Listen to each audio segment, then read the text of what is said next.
Сезон отпусков продолжается. Кто-то веселится на море, кто-то бессонными ночами болеет за родную команду, а город живет своей жизнью.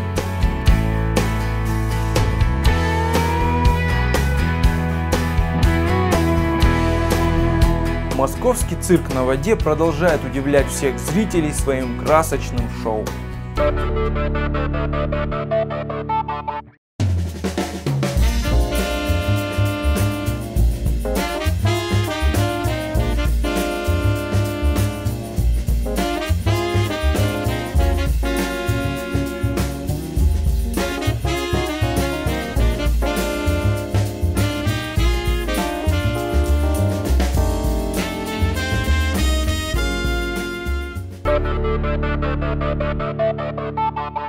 Республиканская национально-научная библиотека организовала читальный зал на открытом воздухе в парке.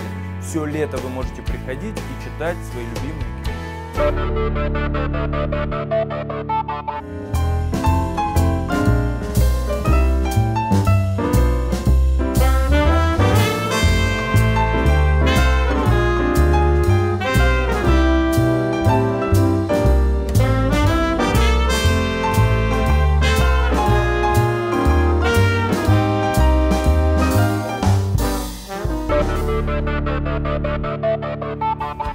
Владикавказ вновь встретил музыкальный фестиваль в гостях у Ларисы Гергиевой, который пройдет в Театре оперы и балета.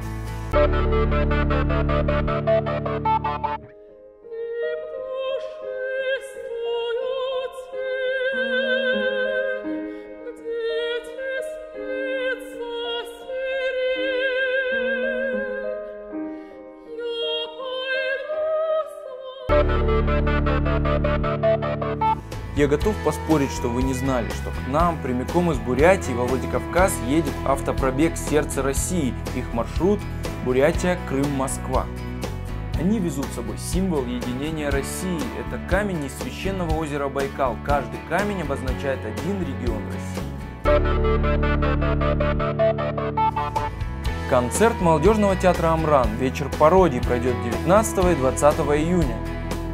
И еще хорошая новость. 21 июня открытие летнего сезона арт-отеля «Феокдон».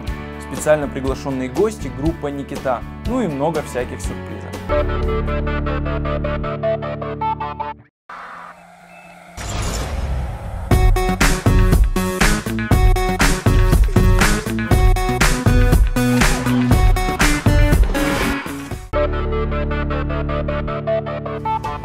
Клуб 49 не устает нас удивлять. В эту пятницу впервые во Владикавказе Саша СПО, легендарный диджей из Москвы.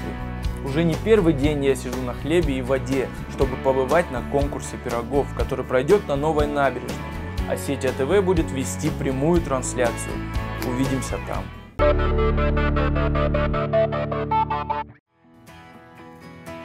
Думаешь, я не могу так пальцем нажать на iPad?